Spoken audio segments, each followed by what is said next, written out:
Welcome to Civics and Coffee, a history podcast, the show all about United States history, delivered to you in the time it takes to enjoy your morning cup of coffee.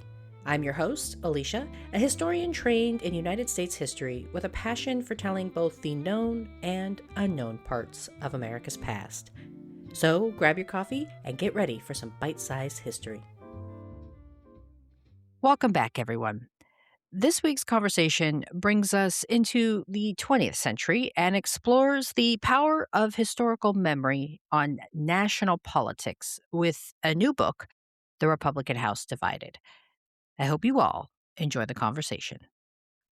Hello, everyone. Joining me today is Dr. Tim Galsworthy. He is a specialist in modern U.S. history, particularly on politics and memory.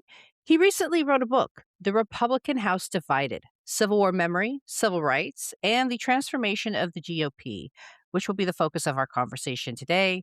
Welcome, Dr. Galsworthy. Hello, good morning, good afternoon, wherever you are in the world. No, great to be here. Looking forward to chatting about my book. I'm so excited to have you on. Let's dive into this illuminating book. Let's start with an easy one. How did you come to your research? And why do you think it's been neglected or perhaps understudied by historians?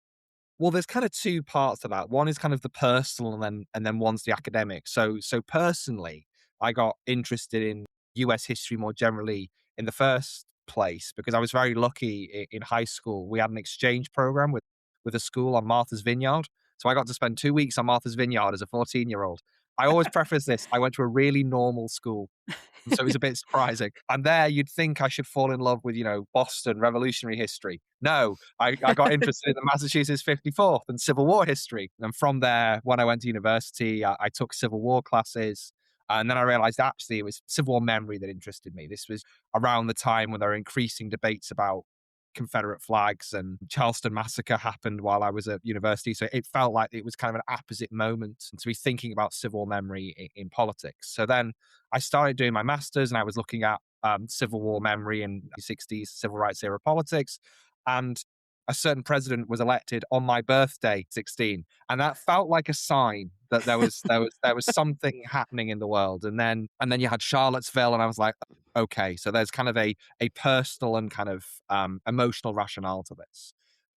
In terms of kind of historiography, there's a long 20, 30-year established literature on kind of the conservative ascendancy, or kind of dealing with, well, how do you go from the New Deal to kind of the Reagan Revolution? What happens there? So I thought there's a strong, good kind of element of debate there. And there was a growing and even more growing body of scholarship on Civil War memory: Robert Cook, David Blight, Caroline Janey, etc., Hillary Green, Karen Cox, etc. But no one had really put those two schools together. There was the rise of the Republicans, and there was scholarship on Civil War memory, often going on in the 60s as well, but no one had really put the two in conversation.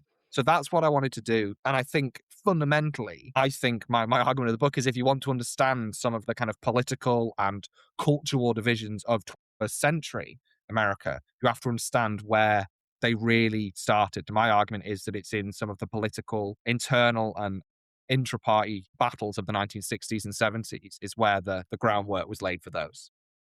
Yeah. And so, to kind of jump off that point, your analysis focuses on Republican engagement with Civil War memory between these kind of what you argue are critical years between 1960 and 1975.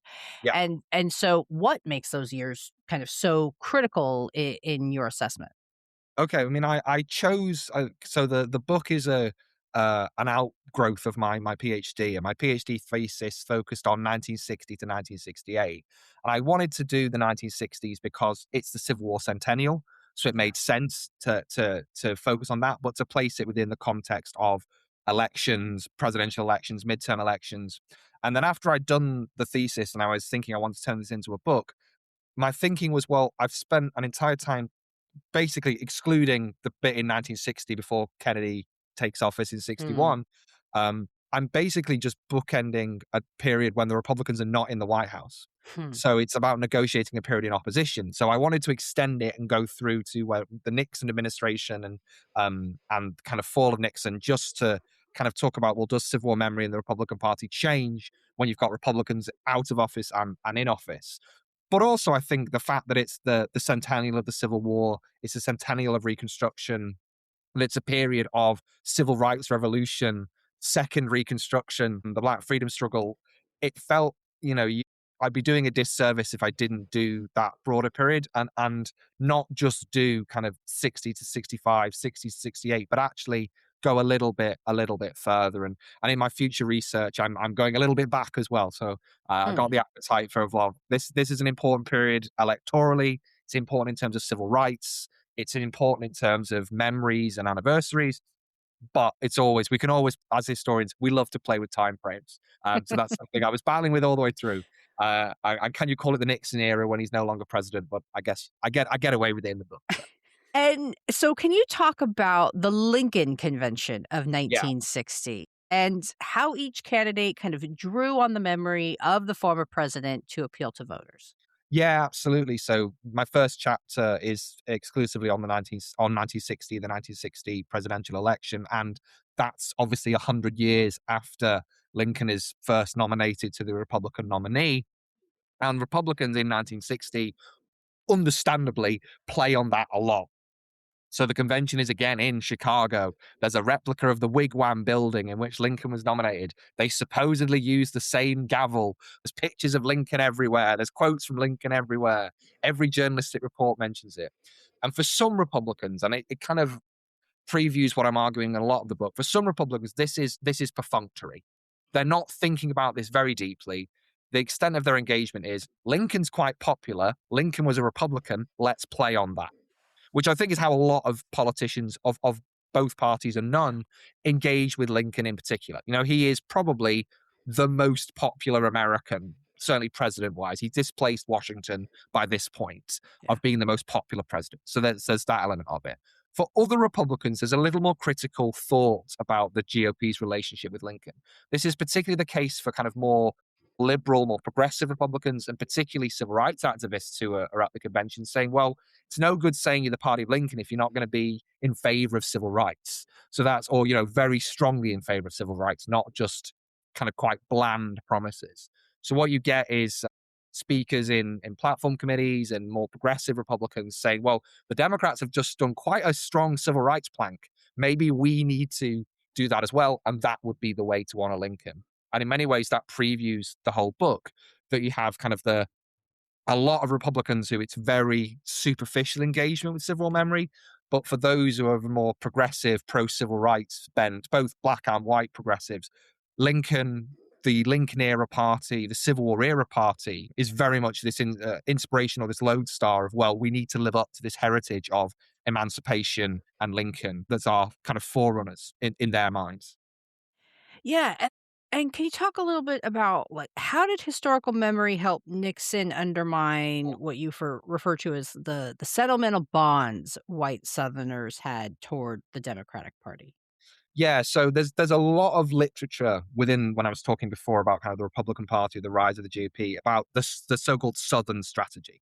So how do you go from a kind of solidly Democratic South to what we perceive today of a pretty solidly white, it's certainly for the white South being solidly Republican. Mhm. And I make the case in the book and in a journal article I've written, the kind of 1960s is missed off this very often. It's very often they focus on Goldwater in 64, Nixon in 68 and 72, and then on to Reagan, and that Nixon in 1960 is kind of ignored. And I make the argument that Nixon, he doesn't wholeheartedly embrace the lost cause. He isn't running around waving Confederate battle flags. But what Nixon is doing in 1960, A, he makes the commitment to campaign in all 50 states. So that includes all 11 of the former Confederacy. Also means he ends up flying to like Hawaii and Alaska, which is just a complete waste of time, particularly Alaska for a Republican, complete waste of time in 1960. But anyway, so he's campaigning in the South. Republican presidential candidates don't campaign in Alabama, South Carolina, Mississippi, Georgia. So it's a symbol in and of itself. But in his campaign appearances in big southern cities, which have kind of been starting to go, there's kind of Republican shoots, he makes the case, well, the Democratic Party today is no longer the Democratic Party of your fathers and your grandfathers. And he very much plays on this It's a very subtle memory play of what the Democrats that overthrew Reconstruction, that's what's quietly in the background. Well, they wouldn't be Democrats. These should be voting for me. And that's what Nixon's doing. He's helped in those efforts by the small band of Southern Republicans that there is. I made the case that actually kind of pro Republican Southern journalists are really important in shaping how Civil War memory is being used to support Nixon in the South in 1960, and also Barry Goldwater. Barry Goldwater is probably the most popular Republican in the South, even in 1960. So kind of Nixon sends him off to go and do some campaigning, and he's much more willing to sort of embrace elements of the lost cause, shall we say, even as early as 1960. Well, and then how did Republicans move to remove the quote unquote Reconstruction curse in the Mm. early 1960s? Yeah, so I mean, I think this is the most interesting part of the research. But after the 1960 election, so Kennedy wins, Nixon loses. My next chapter deals with effectively the period of 61 to 63. So, what are Republicans doing between the 60 and 64 election? And there's big intra-party battles going on, which I know we're going to talk about later on. But in terms of Southern Republicans in particular, there's a real upsurge in Southern Republican activism in the early 1960s.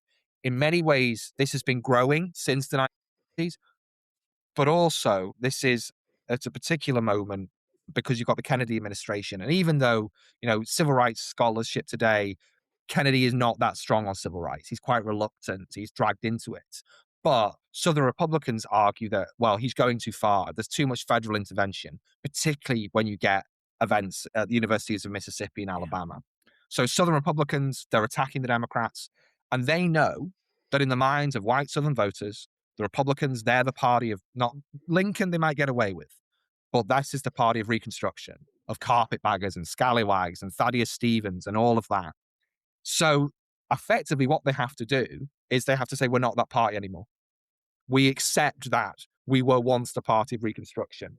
We accept that we did these bad things in the 1860s, but this is the 1960s. So you need to side with us. And some of them, and I focus on Alabama, Mississippi, and South Carolina, there's the kind of classic waving Confederate battle flags and appearing at Confederate monuments. And some of them are even more kind of overt in effectively saying if you vote Republican, you're honoring your Confederate forefathers. So that's what they're trying to do. They're trying to say, well, actually, you need to move on from your 1860s, 1870s perception of the Republican Party, because if you don't, you're going to be stuck with a civil rights, racially liberal Democratic Party, and we're the ones you need to side with. And there's so much going on, and I find it's the bit that when I was kind of the eureka moments of the research were really in particular the research I was doing onto Southern Republicans in the early 1960s. This is particularly the Deep South. There's a bit more nuance in the border South, but I make the argument that Southern Republicans use Civil War memory instrumentally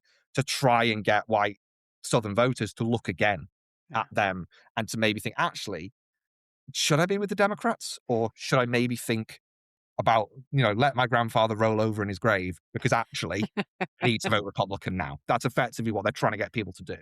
Yeah. Well, and then you talk about how there was some contradictions within the party. And so can you talk about how the contradictions within the party emerged and how this was visible between two of the GOP's most well-known figures, Barry Goldwater and Nelson Rockefeller? Yeah, absolutely. So I think it's important, that there's a lot of talk in our current moment, 2025, 2026, of kind of divisions within the Republican Party and kind of pro and anti-Trump.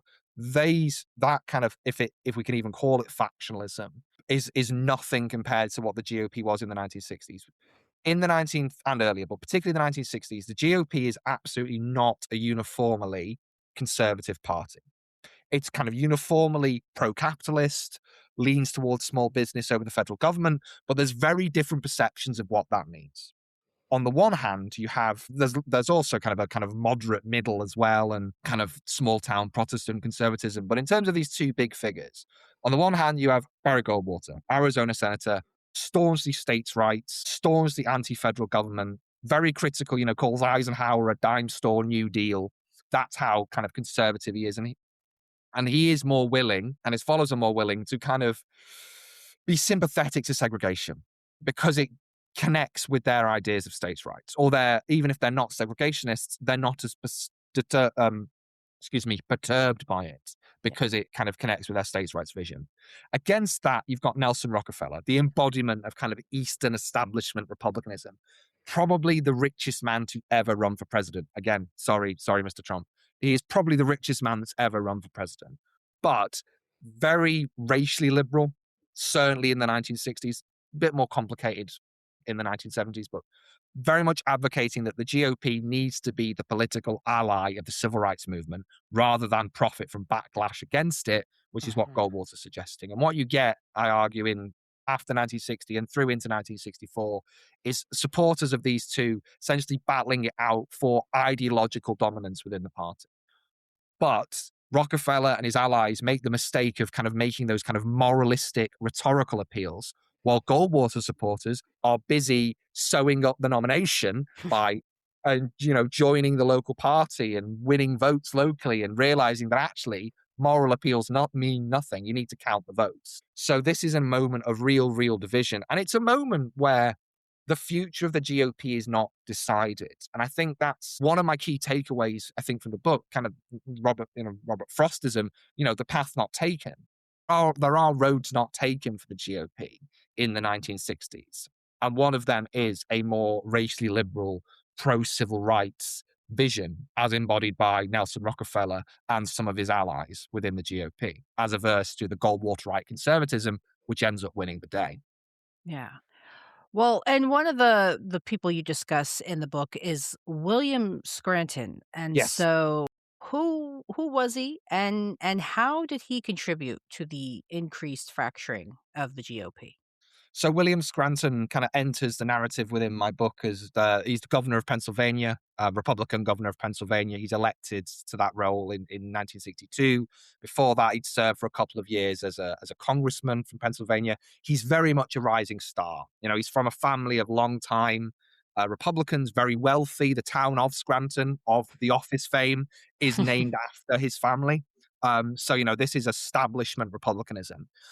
And he, for a while, he's not quite as far to the left of the right, as it were, of Nelson Rockefeller. He's very much kind of a moderate, Eisenhower style moderate within the Republican Party.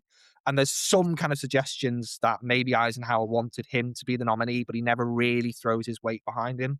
So Scranton is thrown around as a potential.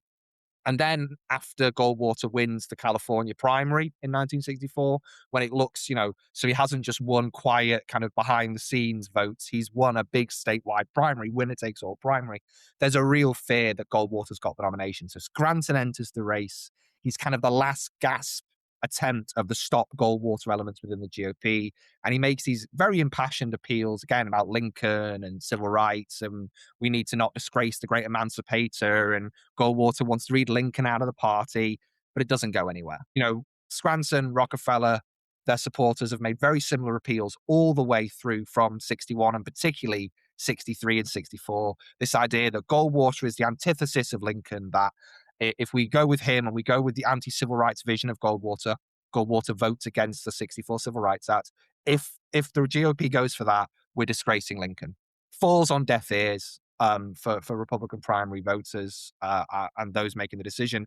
But that's how Scranton enters the story. But there's a bit more nuance to him. As I say, he's not quite as liberal as Rockefeller. He's a little, he goes to Georgia and he kind of Mhm. does a little whistle about states' rights and ends up campaigning for Goldwater. So maybe not as conservative, not as progressive as Rockefeller, but he's a really interesting figure. And I was fortunate enough to get a travel grant, get a small scholarship in his name at Penn State, Pennsylvania State University, where his archives are, his records are. So I got to spend a lot of time thinking about and working through Bill Scranton, who's a really interesting and I think again another underappreciated figure of this period. And so you also spend some time talking about and going through the GOP convention in San Francisco in Yeah, 1964. And yeah. so can you talk about how does historical memory kind of come into play at this convention? Yeah, I mean, civil war memory is kind of everywhere again. It's, those who are supporting Rockefeller and Scranton in their nominating and seconding speeches make kind of the same kind of appeals I've been talking about. These people represent Lincoln. We're getting in line with our civil rights heritage. So that's going on. But at the same time, Goldwater and his supporters, they lay claim to Lincoln too. Throughout the convention and afterwards, Goldwater and his supporters would go, actually, no, I'm in line with Lincoln. Lincoln was a conservative, so therefore Goldwater is Lincoln's heir. And this is I refer to Lincoln as kind of malleable and plastic. He's everywhere and nowhere. Everyone claims him. But Goldwater supporters really respond to this criticism of progressives by saying, no, no, no, Goldwater, he's the true Lincoln ally. He's the true Lincoln heir. And that continues into the campaign, so much to the extent that you get Southern segregationists writing in and saying, well, Lincoln was, was Lincoln that progressive? They claim Lincoln's a segregationist, so therefore you're in pro Goldwater. Very much not the message of the campaign, but you've got that going on as well. But one of the more interesting kind of moments of Civil War memory, there's two I'd pick out just before the convention starts. There's this big civil rights rally in San Francisco, and lots of Republicans speak. They speak on a stage. There's a life-size cutout of Lincoln there, really, again, making these claims of, well, if we go for Goldwater, we're going against the heritage of our party, and we shouldn't do that. And they play the Battle Hymn of the Republic during the marching. And I don't think I make it into the book, but they see a historical display of flags and they tear down a Confederate flag. So there's a lot of that stuff going on. But also during the convention, Goldwater comes on stage to the Battle Hymn of the Republic, which he'd been doing throughout the campaign. And then later in the night, after he's won, there's this anecdote from Teddy White about the kind of election, about how the one half of Goldwater's supporters were singing the Battle Hymn of the Republic and one half were singing Dixie. And that tells you how we had both kind of Southern supporters who were backing it for one reason and non-Southern supporters who were backing him for another. And just on the Battle Hymn of the Republic, there's a great anecdote about how he was meant to be. He was speaking in Madison Square Garden, and an all black choir had been hired to sing the Battle Hymn of the Republic, and some of them refuse, and one of them says it's like singing for the Klan. So it becomes this real flashpoint, the Battle Hymn of the Republic, and there's a Stauffer and Soskis talk about this a little bit in their book, but it's again, once you start looking for Civil War memory in American politics, it's absolutely everywhere once you start looking. So what I could have filled a whole book with just Civil War memory, I think, at the 64 convention. So no, thank you for asking about it. And how does Barry Goldwater's loss in 1964 kind of serve to reorient the GOP toward racial conservatism? Yeah, so the 64 election is an absolute trouncing for the GOP. Yeah. Johnson wins 61% of the vote, landslide in the Electoral College. It's one of the biggest margins of victory in terms of popular vote ever. Goldwater only wins 6 states. So he wins Arizona, which is his home state. But then he also wins Mississippi, Alabama, South Carolina, Georgia, and Arkansas or Louisiana. I can't remember which. Don't quote me. And he wins some of these by very high margins. So he gets 87% of the vote in Mississippi, for instance, which is, yes, African Americans are almost exclusively excluded from the ballot, but even still, this is a state that's solidly Democratic for nearly a century. I'm not reinventing the wheel here. This has been argued by other scholars, Carrie Fredrickson, for instance, that effectively, even though Goldwater loses, this reorientates the GOP because they realize they've been trying to break open the solid South for 100 years, and they've done it kind of overnight to some extent, building on the success of kind of local Southern Republicans who haven't won in 62 and 63, but they've laid the groundwork. Goldwater then breaks it open. And what you get is kind of conservative to center Republicans like Richard Nixon who go, well, I need to soften the edges of this Goldwater conservatism. I need to not appear kind of to be perceived as racist, because Goldwater was perceived as racist.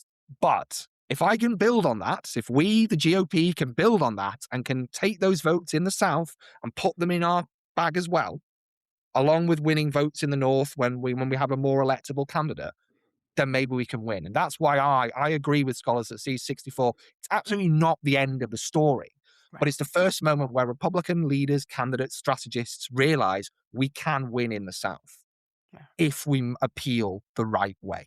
If they make racially conservative appeals that, don't go too far, they might be able to win in the nation as well. So that's why it's a pivot. It's a watershed. It's a turning point, whatever word you want to use. It absolutely is. The importance of the 64 election, even though Goldwater loses, cannot be understated for the future of the GOP, I would argue. Well, and Black Republicans aren't ready to let go of their party just yet. No. And so, can you talk a little bit about their efforts to utilize Civil War memory after Goldwater's defeat to kind of try to exert their influence on the evolving GOP? Yeah, so Black Republicans are really important figures within the book, and again, I'm building on great scholarship by people like Lee Wright Rigueur and Josh Farrington and Timothy Turber here.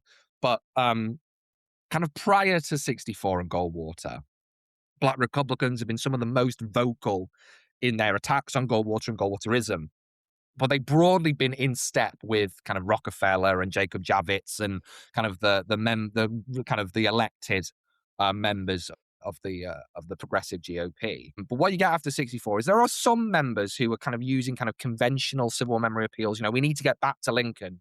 Goldwaterism was the opposite of Republicanism, the opposite of Lincolnism, and they take heart from the fact Edward Brooke, elected senator in Massachusetts in 1966, first black senator since Reconstruction. That seems to be, well, maybe the party's changing and maybe we are dealing with these legacies.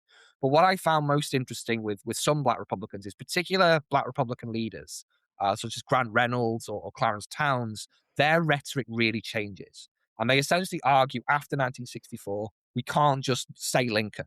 We can't just go, we're the party of Lincoln and expect African Americans to vote for us. Only 6% of African Americans had voted for Goldwater in '64.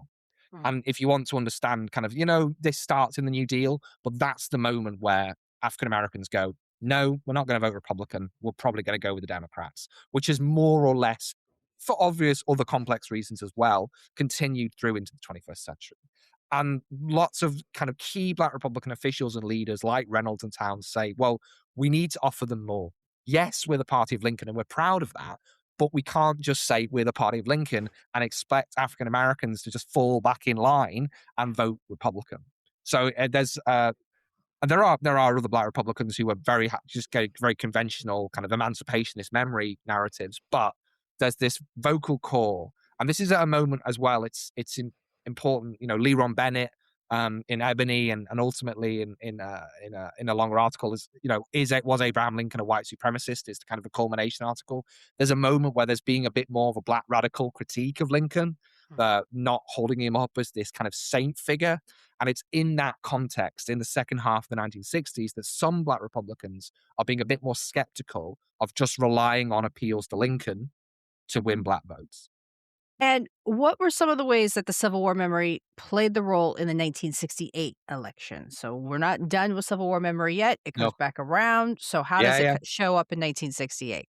Yeah, I mean, '68 is a divided election in a divided America, Mm. and it shows up in a number of ways. So, you get Nixon's the Republican candidate. He uses, as Nixon had been doing in the second half of the '60s as well, as I said, kind of positioning himself as, I'm not as conservative as Goldwater, but kind of making what we would call law and order appeals, making Mhm. appeals kind of against disorder in the streets and being pro law and order, which is, kind of very racially coded when you're making attacks on civil disobedience. It's criticizing kind of the civil rights activists and some of the urban unrest of the second half of the 1960s. So on the one hand, he uses Lincoln from kind of 1966 onwards, and particularly in 1968, what I call a law and order Lincoln. Building off a little bit what Goldwater did in '64, actually, but really making this case that Lincoln was pro law and order, so I'm pro law and order. So that's kind of one key way that Civil War memories in the '68 election. For the Democrats, you get Hubert Humphrey as the nominee, and he kind of really uses conventional emancipationist memory to both secure black support, but also to criticize Nixon, to criticize some of the more racially coded elements of the Republican appeals. And that's also what had been going on within the GOP before Nixon won the nomination. Nelson Rockefeller, when he's kind of making a final attempt to win the nomination, um, uses kind of appeals to Lincoln and emancipation to criticize Nixon and criticize the kind of racial conservatism that's creeping into the party and into the campaign. Doesn't really go anywhere. And then thirdly, the kind of obvious, the third presidential candidate in '68 is George Wallace, former Alabama governor, former segregationist, he would say, but certainly making appeals to kind of white South and old South rhetoric. People in Confederate replica uniforms on his stages, make speeches about how wherever the Confederate flag's flying, you won't see people supporting the Viet Cong. So, really trying to enter into the culture wars of the 1960s. But what this does, because Wallace is so overtly pro-Confederate, really, although he does also claim Lincoln, interestingly, but I won't go into the nuance on that.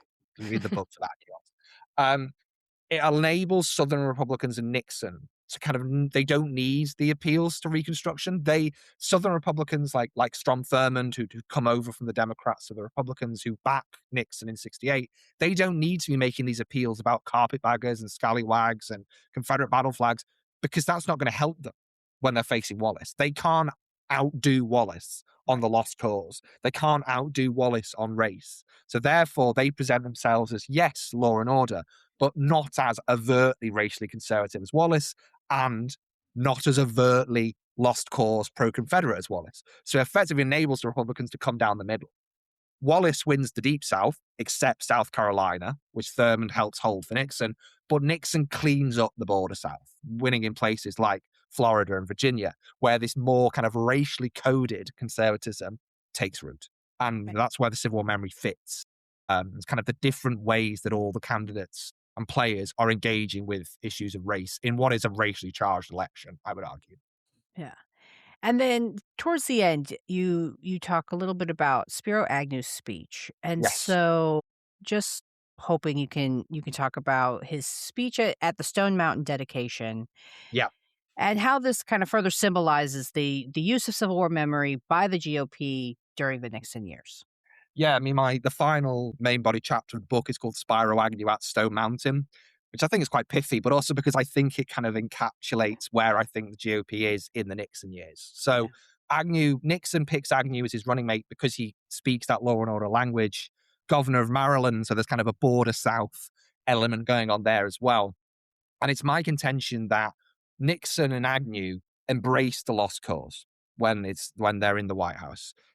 In the night in previous to that, kind of this lost cause pro-Confederate rhetoric had come from Southern Republicans themselves.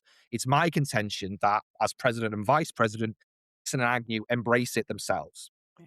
And it becomes this strategy used by top-down national Republican leaders, not just bottom-up, to try and secure white Southern support to get those Wallace voters from '68 securely in the Nixon column in '72, which obviously happens.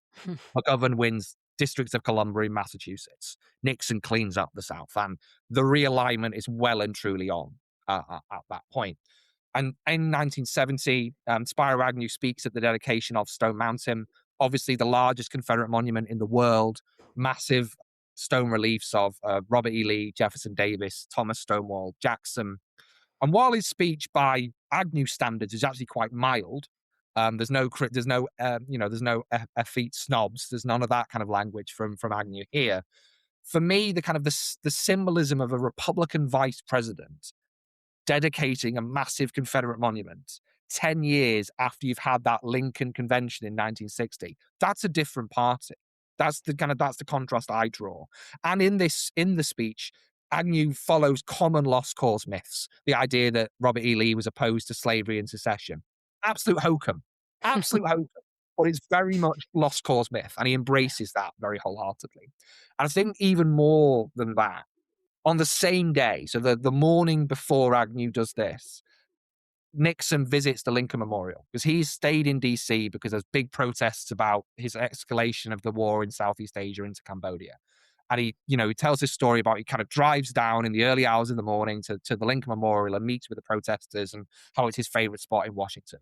So for me, very poetically, on one day in 1970, you've got a Republican vice president in the shadow of Abraham Lincoln and a Republican vice president in the shadow of Robert E. Lee, Davis, and Jackson. And that epitomizes for me Civil War memory as this key way of understanding the changes within the GOP. They're not throwing away Lincoln. They're not trying to claim, that they aren't pro civil rights or anything like that. But at the same time, you've got this very deliberate assertion that we are willing to embrace the lost cause in our pursuit of racial conservative politics and to secure white Southern support. So it is just, I think there are moments in books where you can be like, this is a moment that tells Mhm. you something important's going on. And for me, the Agnew speech at Stone Mountain in 1970 is just one of those landmark, if you'll pardon the pun, moments.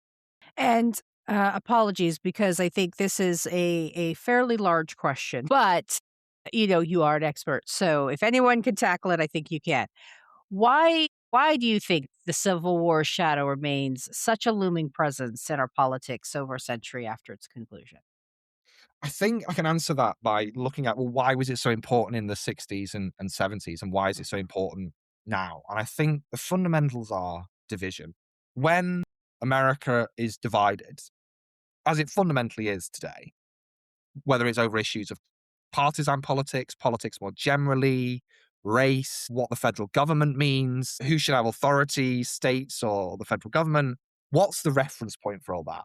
The Civil War is the ultimate moment of division in the United States, yet it's also this celebrated moment of heroism and bravery and great men, leaders and generals, etc.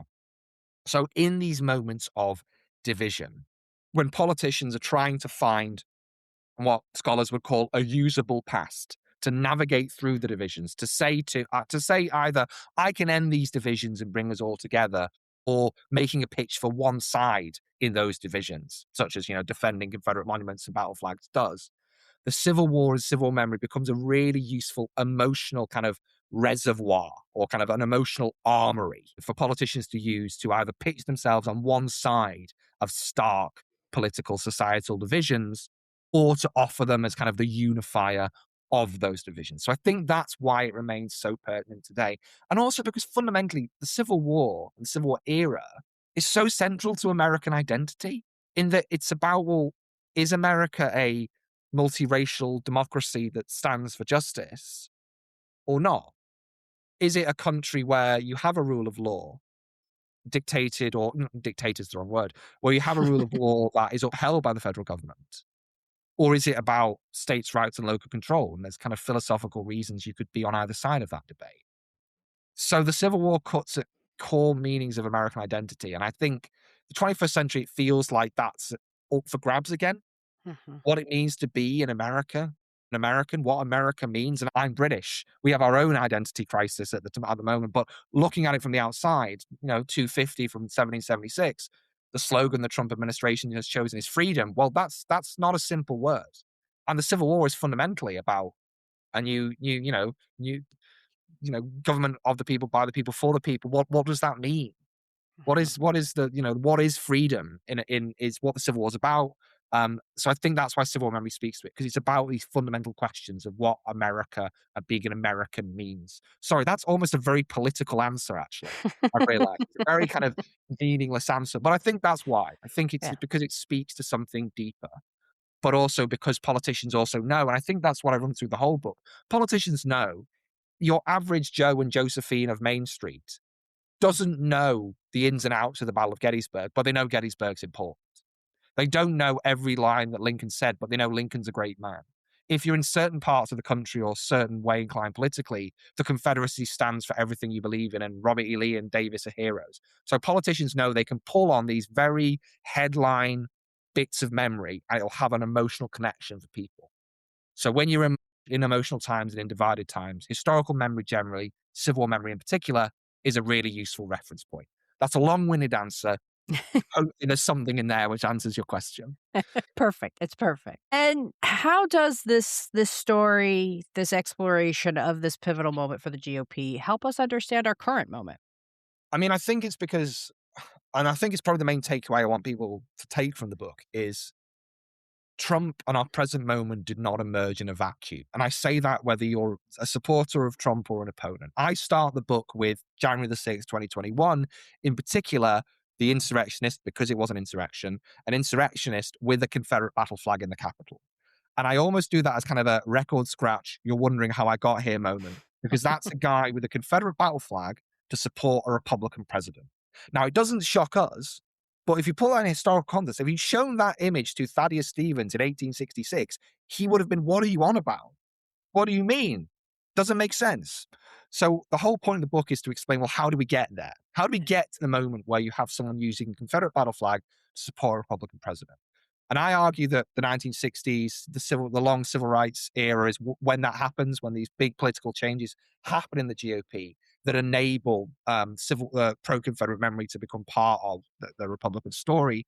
And I just think it helps us understand the present moment, to understand how the GOP became more conservative, to understand how America became much more polarized between parties and racially, to understand that the culture wars that we have today did not just start in 2015 with the Charleston massacre, have heritage going back into the 2010s, the 1980s, but also much earlier in American history. So I think it's to say that divisions, partisanship, polarization, culture war have not emerged out of nowhere in a puff of smoke, but actually have a longer lineage. And I hope my book helps explain how you get to that moment, how you get to a guy with a Confederate battle flag on January 2021, how you get to a moment where you have Republicans defending Confederate monuments.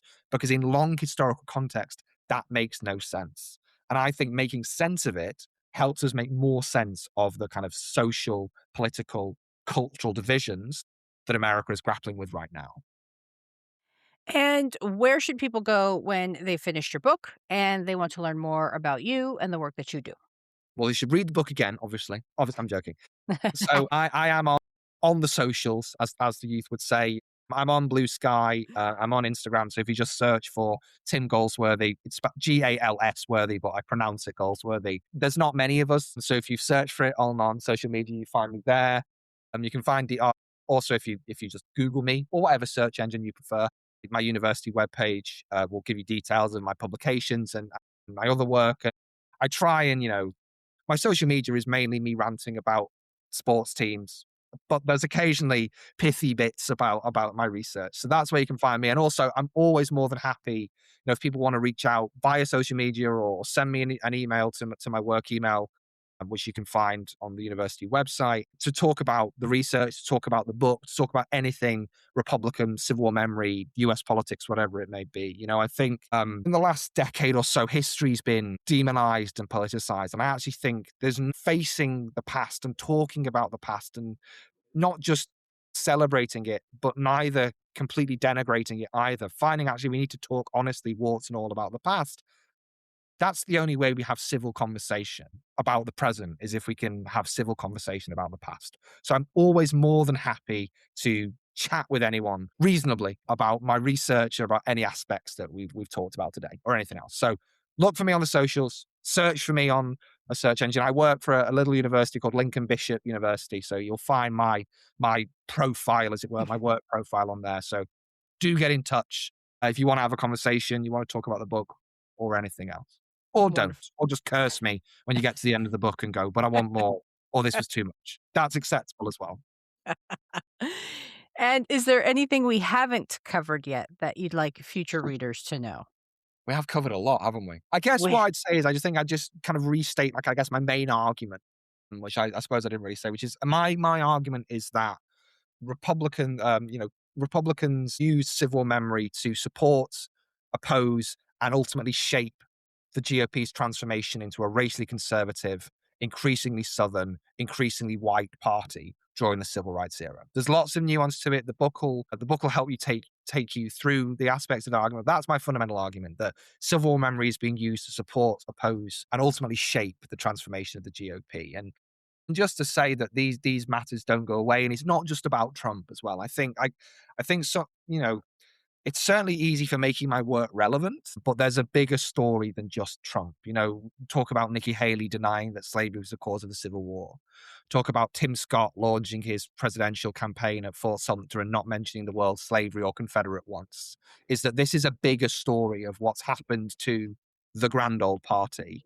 Um, but also that I think more needs to be said about civil war memory in the Republican Party. And hopefully my book has fired a starting gun of future PhDs and future research. And I'm more than happy to supervise those if there's any budding MA students or master's students out there that think, yes, this sounds up my alley. Read the book, talk to me, and we'll go from there. But no, just thank you so much for inviting me on and reading the book so thoroughly. It was great that you picked out, like, that's a good bit you've picked out there, or oh yeah, that's important. I'd forgotten about that. So no, I just really enjoyed the conversation, and I hope people enjoy this episode and enjoy reading the book if they're able to. Wonderful, wonderful. Well, to the listeners out there, if you have any interest in Civil War memory, 20th century political evolution, definitely consider grabbing a copy of The Republican House Divided. You will not be disappointed. Thank you, Dr. Galsworthy. Thank you so much. My thanks again to Dr. Galsworthy for spending time with me.